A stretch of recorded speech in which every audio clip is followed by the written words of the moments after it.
Magnificent. Magnificent. Magnificent.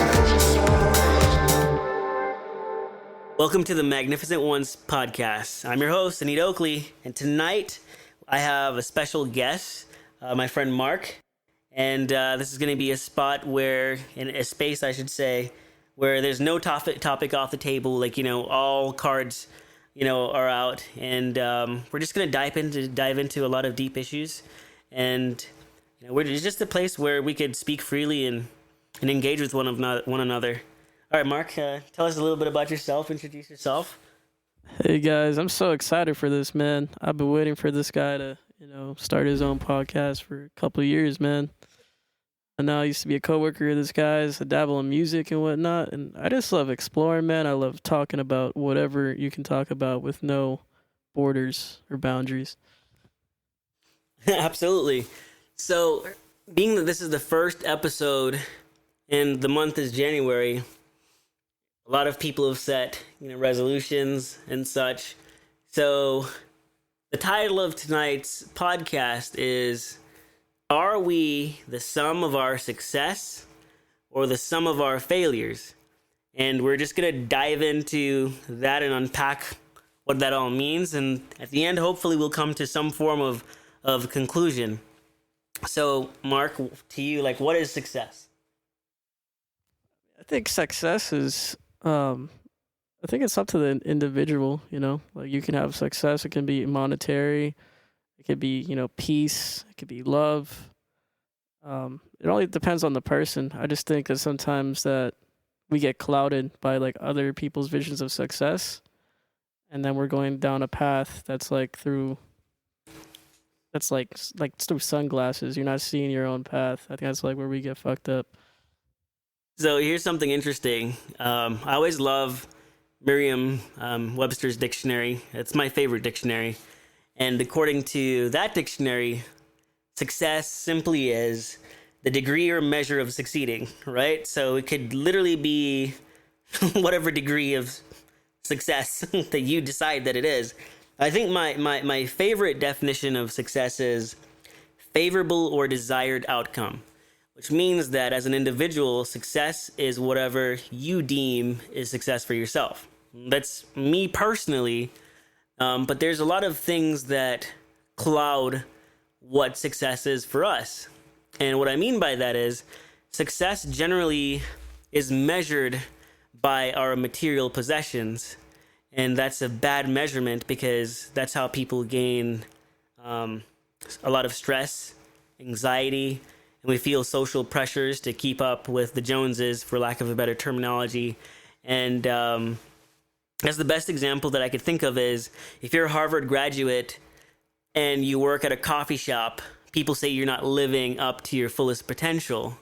But if you're a Harvard graduate that lives in a big house and you have your 2.5 kids and you have the latest car, then people assume that you're living up to your fullest attention based on your material possessions, but they never ask, are you happy? They assume that because you have these things that you're happy and that you feel fulfilled and that, everything is just peaches and cream. But what about the depression that you get from living paycheck to paycheck because you live in a house that you can't afford? So, It's that perception becomes reality thing, or people's perception, they think that's reality. Have you ever seen the movie American Psycho? Yes. I actually haven't, but there's this YouTuber called Moon. I don't know if you've seen him or not. He does like breakdowns of a lot of our modern world when it comes to the effect of TikTok or social media or even dating apps. He breaks that all down. And then one of the biggest problems within American Psycho, it was supposed to be an allegory of decadence. So what's his name? The character that Christian Bale plays? I don't remember his name, honestly. Bates or something? No, that's different. So that is the one, Bates Motel, the one where the guy owns the hotel and he has the multiple personalities with his mom and himself. No, I'm talking about the movie where he's killing people. That's American Psycho. Yeah, that's American Psycho. So it's you have American Psycho, the one with Christian Bale. Yeah, with Christian Bale. Yeah, that's Yeah, American doesn't Psycho. he? I think he plays a character. The character's called Patrick Bateman. Pretty sure that's the name. I think his name is Norman. Yeah, Patrick Bateman. Yes, Yeah. Patrick Bateman is his name, and then Bates Motel is Norman Bateman. So apparently, what that movie was supposed to be about was supposed to be about like men's like repression, and but I saw it, like as like society's repression as a whole, because basically all that guy cared about was about the perception of how other people saw him, and it all revolved around the materialistic, or like the way Moon described it, like decadence. You know, whether it be like his morning routine being like everything was about vanity, and then the reason why he killed people is because internally he was disgusted by the decadence, but he would kill people that he would deem like disgusting or like part of like the problem. But at the end of the day, he would still go back to that unfulfilling lifestyle. Of course. So let me ask you a question: do you care about what people think of you? I mean, yeah, I think I would like to think I don't, but you know, if I didn't, I wouldn't step out the house, you know, dressed in the clothes that I wear. Maybe I wouldn't brush my teeth. Like, you know, like I don't know. If I truly did not care at all, I mean, I think that's a whole different level of perception. What parts of yourself do you care that people like notice? Like what about yourself do you want people to notice about you or not notice? Because some people they leave their house and they don't want to be noticed, right? Yeah. And some people leave their house and they do want to be noticed because they want to feel good. Yeah. I mean, that's a hard question, man. Like, I think it's like I don't think about it. It's definitely like something in the subconscious. Do you think But- so? Like, do you ever? No, it's like definitely like a conscious thing, but it's something like I put to the back. It's like I think about it. Like obviously, it's like, you know, I care if my outfit's like put together to an extent. You know, I have like lazy versions of outfits too, but even that is like somewhat like preconcepted too. You know. Okay, so here's what I think. I think that I 100%, I should say I know that I care about what people's perception of me is, because sometimes I know that if I dress a certain way, then I'm with a certain crowd, then people won't take me seriously unless I dress accordingly, right? And then some places I dress a certain way so that my stature isn't alarming. What I mean by that is I want to be approachable and I want to be able to communicate that, hey, we're on the same wavelength here. So like I wouldn't, if I'm going to go to a coffee shop, I'm not going to wear a suit and tie, because if I want to just hang out, a suit and tie could say, this guy's just all about business. True. Not that it's that serious, but I definitely always put a conscious effort into what I'm wearing, even if I'm going to the grocery store. And that's partly because of just how I was raised. Yeah. I'm just like, if I see my mom, you know, or something, you know, she's gonna. Not that I live with my mom or anything, but see, my problem. I don't know if you would call this. Even though like I do put thought into what I buy, I've noticed that like I tend to buy variations of things that I already own. Probably own like 3 black polos. They're just all like variants. Like one is long sleeve, maybe one has like 7 different designs. I don't know. I don't go for anything like too flashy. Let's say I try to be kind of like low key, but it's still like kind of fresh. I try to stay neutral. Like, yeah. I'm everywhere, like, regardless of where I am, I kind of want to be invisible almost. Yeah. You know, like, I think that because I work and I'm in management, I'm always someone's go-to, or I'm always, like, the center of attention in some ways, right? Yeah. So whenever in my private life, I always want to be the person that's, like, I don't have to talk to people, I don't have to engage with people if I don't want to, so I don't, you know, I want to blend in and have as least amount of time talking to people. Like you're almost like incognito. Yes, it's like I want to socialize, but of my choosing. I don't want to be the center of attention, and then I have to socialize. I'm obligated then to socialize with everybody.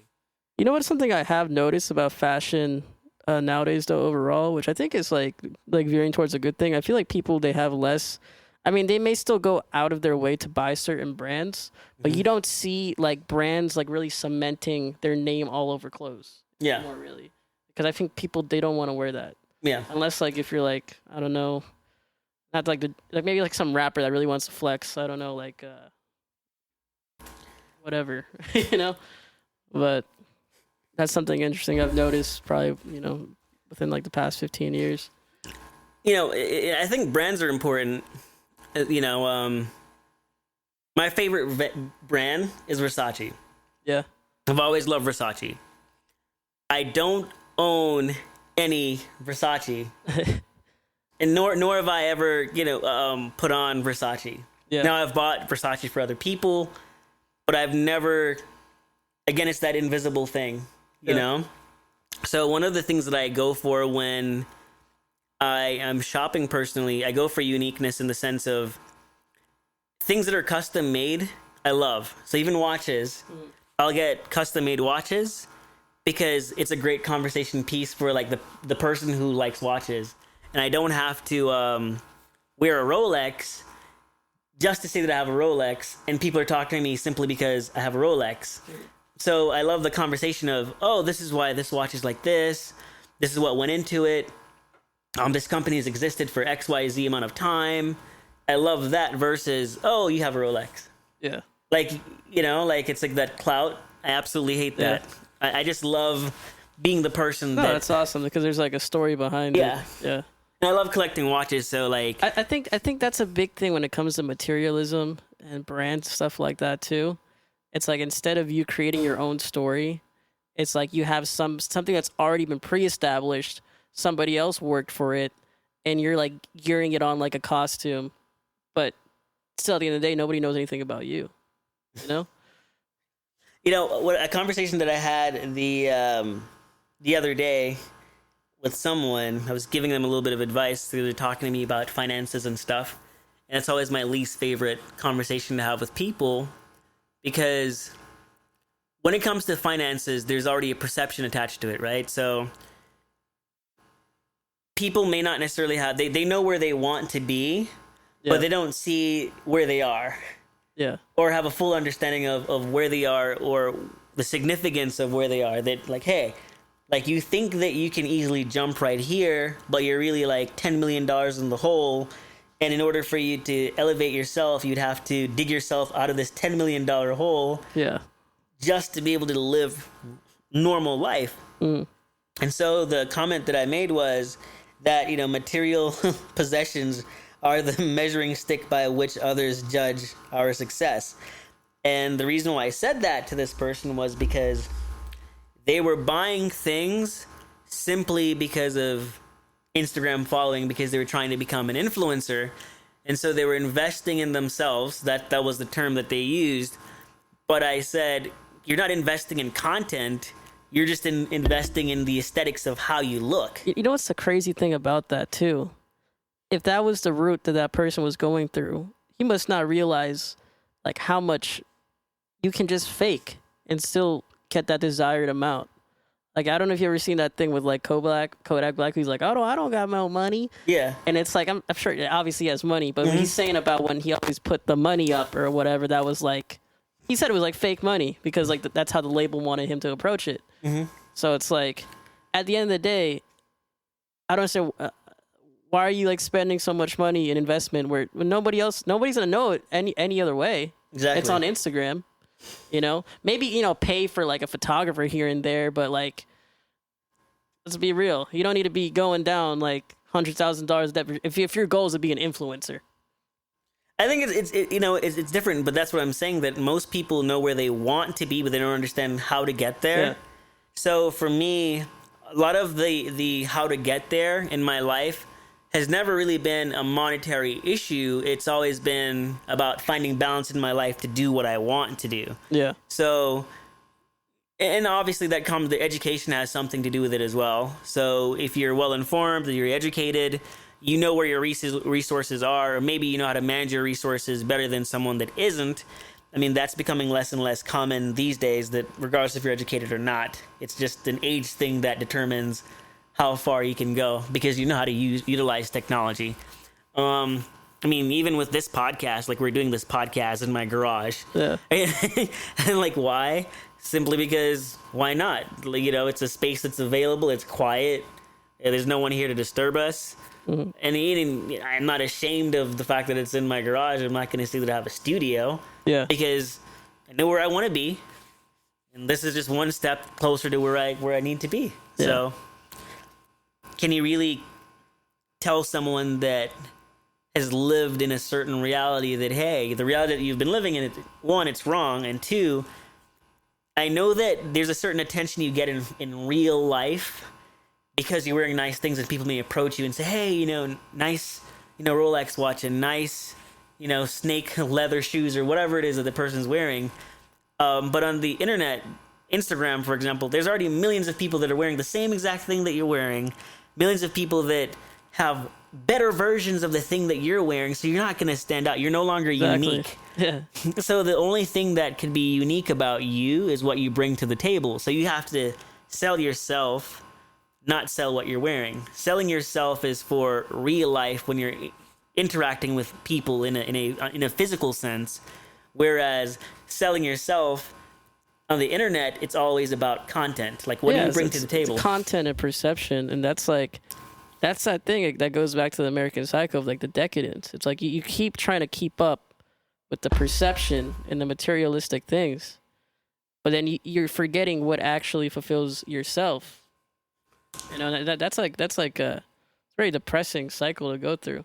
And I think even nowadays, it's like leaking more and more into like real life.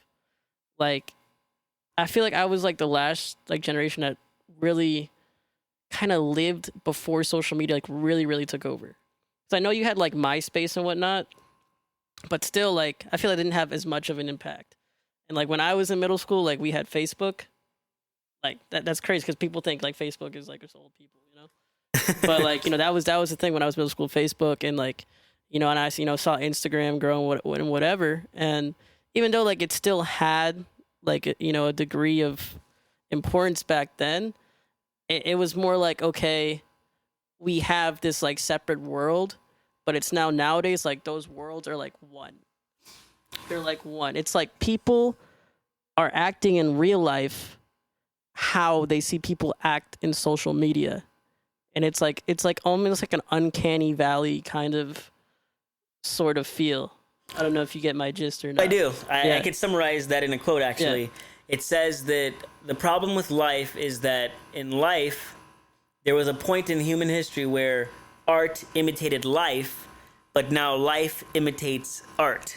Yeah. And that's the problem with society, is that something that's not real, it's a creative thing. It's something someone created this narrative or this story, and then people in real life no longer realize that was a story. They go, oh my gosh, I have to do that.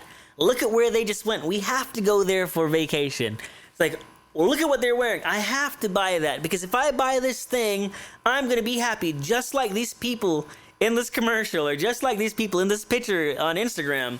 And that idea is now the thing that defines us. That idea is how we live our lives, right? That idea is real for us because that idea of not being enough, not being noticed because of our material possessions, that's something that's kind of how should I put it? Like, I'm trying to put this plainly, but it's so hard. It's a lot to unpack because there's so many people that committed suicide because they think they're not good enough because they don't have enough.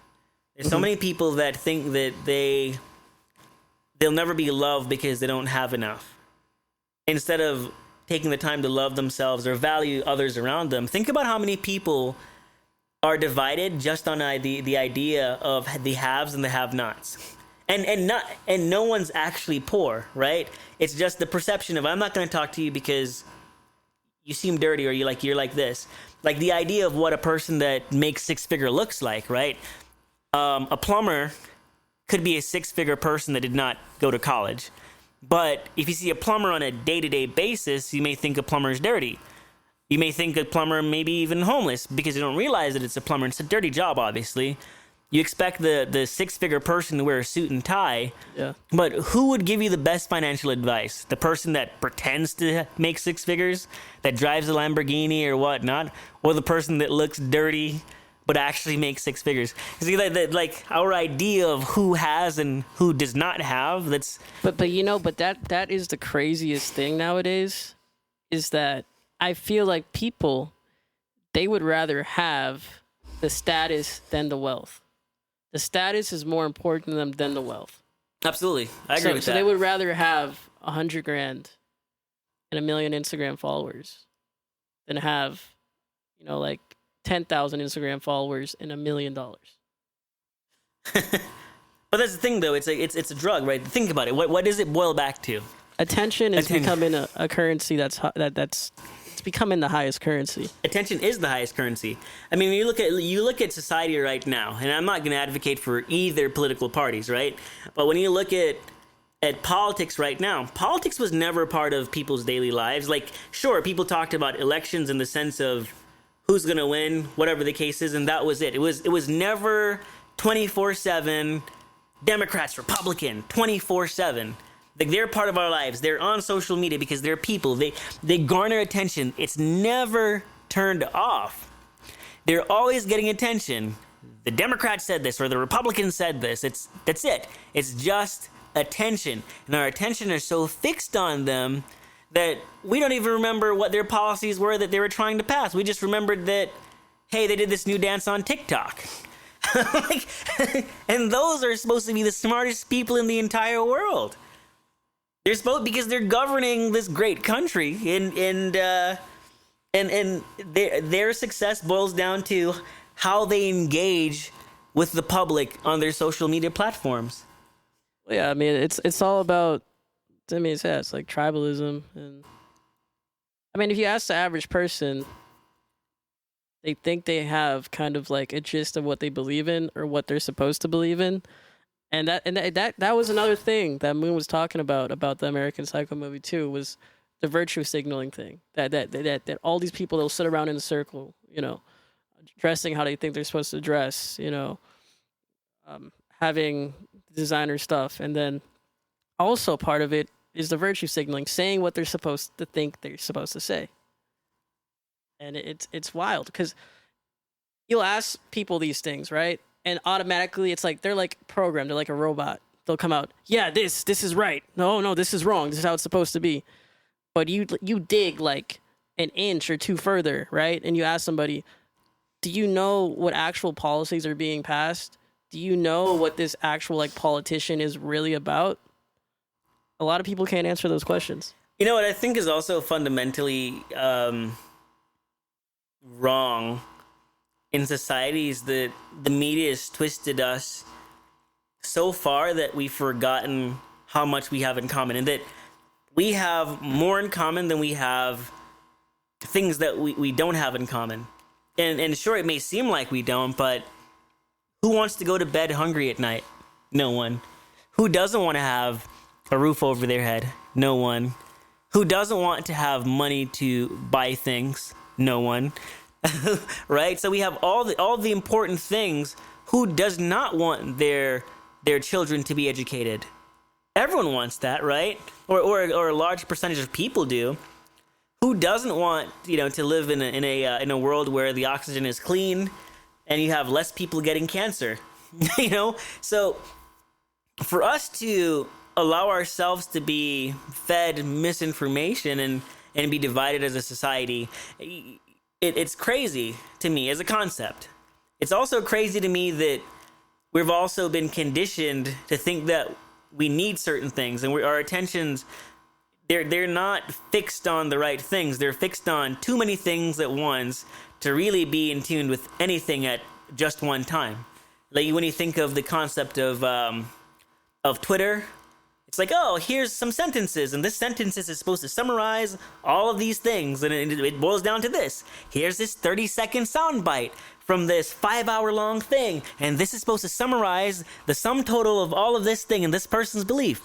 And when we keep going on that trajectory, and we're only scratching the surface of everything, then we're only scratching the surface of who we are as well, because we never take the time to learn who we are. What do we truly like? What do we truly want? And where are we really going with this finite amount of time that we have?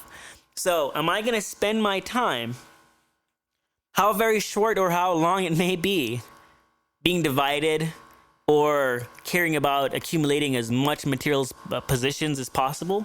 Or am I going to spend my time giving, giving it to the people who deserve it the most, investing in myself, because that's the greatest investment I can give. Because if I'm investing in myself, then I can afford to invest in others. Kind of like loving yourself. If you don't love yourself, how can you truly love others? So that's very, very important to me. And I care about quality of time, not quantity of time. And that's my personal measure of success. What can I do with my time, which is my most valuable resources? I can use my time to accumulate more wealth. I can use my time to invest in another person by giving them, words of affirmation, or just simply just being a mentor to someone. And I think that's something that I've taken for granted. I remember when I was in high school, I was the one that I had to ask someone that had more life experience than I for a letter of recommendation. And now I'm the person that writes the letters of recommendation. And I think that's something that's so awe-inspiring. And I didn't realize the impact that would have on me, that someone thought of me to write a letter of recommendation for them. I didn't realize that I was in that position in life yet.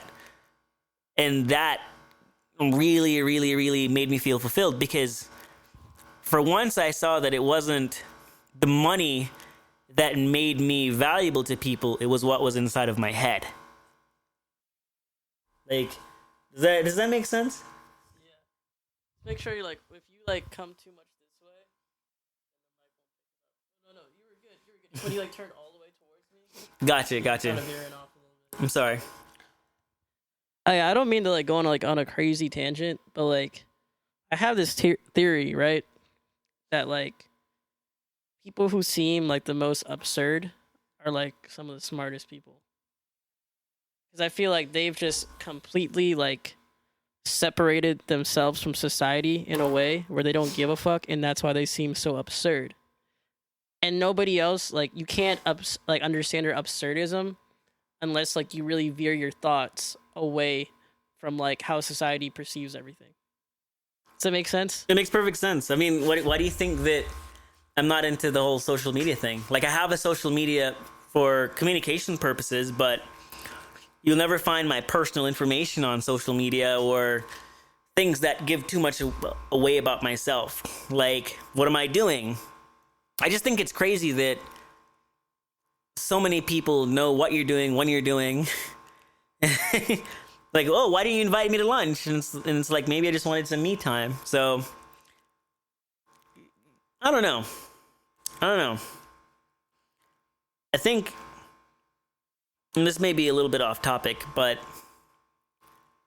I think that I've always kind of seen myself as a nomad in the digital world, in the sense that a nomad does stop in places every now and then.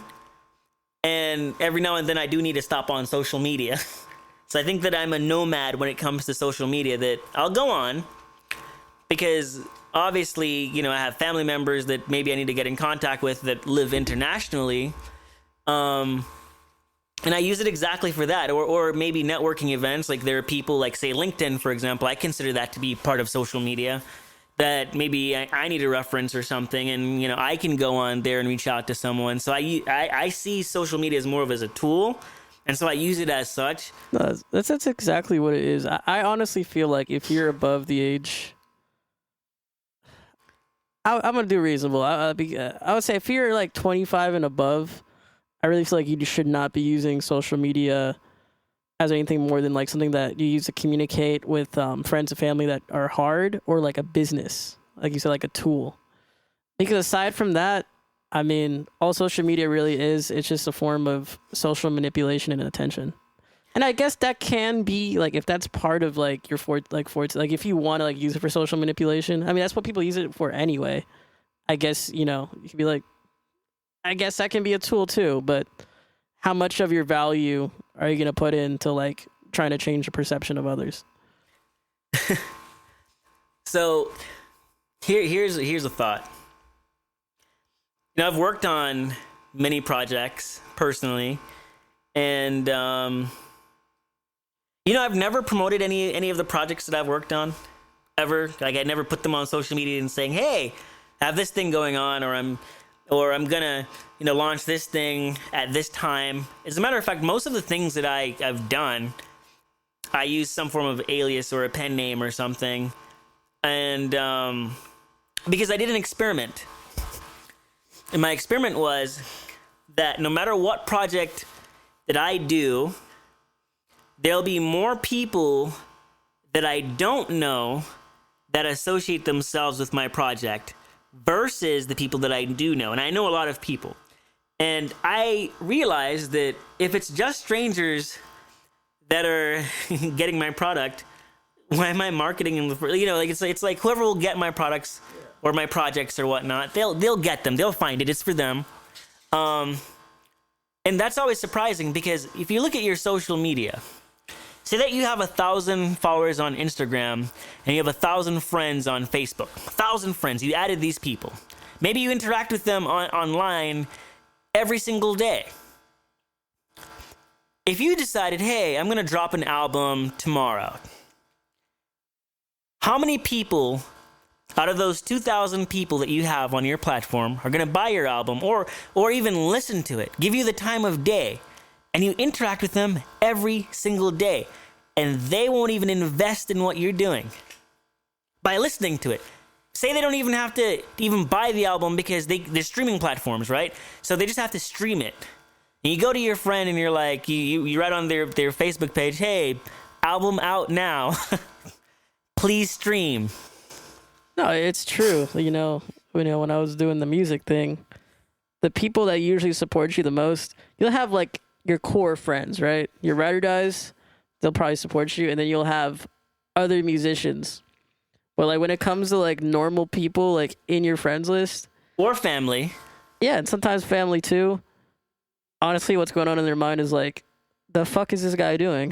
Like, or why? Like, fuck this, I think it's like crazy story. So I remember, I